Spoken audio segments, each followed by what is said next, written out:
If the GOP was truly pro-life, they'd start with gun violence. And as we can see in Tennessee, they're not.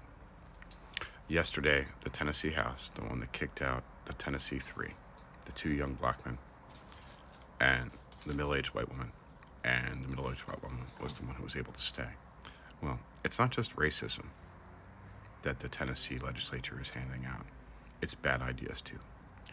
So, while not listening to their constituents who said they wanted none of this, the Tennessee legislators decided to arm teachers.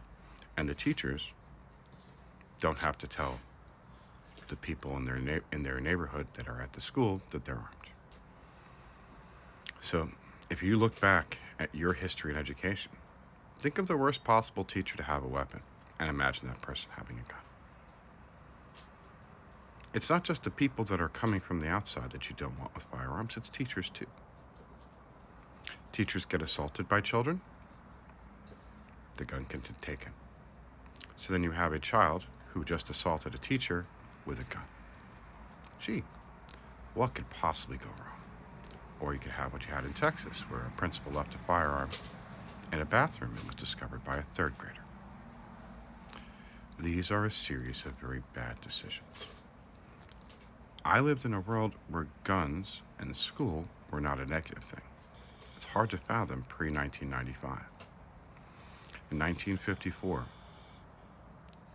the teacher that started the gun club in my high school came back from Korea. He had just gotten done killing North Koreans. And he basically set up an NRA-type program in my high school.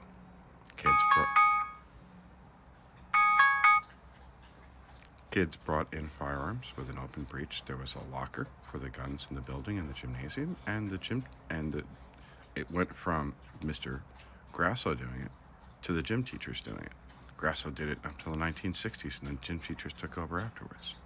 It had been going on for 2 generations in my high school. A third of the population on the first day of deer hunting season wasn't there. So there was an understanding of treating a weapon with respect. That's all it was.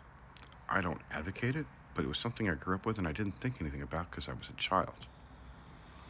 As an adult who has taught children for 25 years, the concept of proximity to children to guns is something that I have practiced against. I've done classes on triage so I can identify the child who's most likely to survive after an assault on our school campus. For 2 days, I went through rudimentary first aid. How do you salt if you have it in the classroom to stop bleeding? Like shit like that. It hurts, but it stops the bleeding. Putting teachers with guns in a classroom only exacerbates the problem because during a firefight, people miss.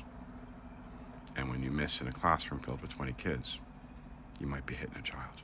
And that's something that most teachers have thought about, and that's the reason why we're going to say no, because we understand consequences for actions.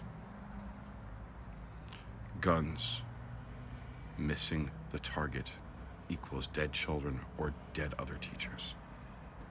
Teachers in Tennessee are going to leave. In the state of Florida, which I reside, there's 7,500 teaching positions available. Both are GOP-controlled legislatures, and this is the end result. You have the decline of education, the removal of money for education, especially in those 2 states, Florida and Tennessee. The voucher system in both denying public education. The GOP is destroying education and then blaming education for not working. They have underfunded education since 2009, $1.5 trillion nationwide. It's not the Democrats. The Democrats support education. I come from a Democratic state. In New York State, they pay over $24,000 per child for a year's worth of education. In Florida, they pay $11,000. And $8,000 of those dollars come from the Department of Education, which the GOP last year, 160 members, tried to remove. It's systematic. They care more about guns than your children. That's not a very pro-life position, is it? They lie to you about that too. It's about controlling women. Don't let them pull the wool over your eyes.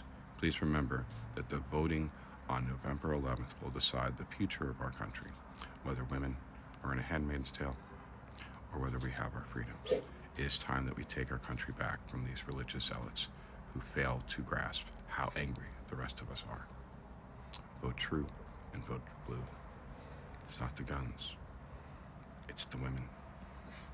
Women's rights are going to determine this election. Guns and retirement are there for me, but it's women's rights. And this is scary.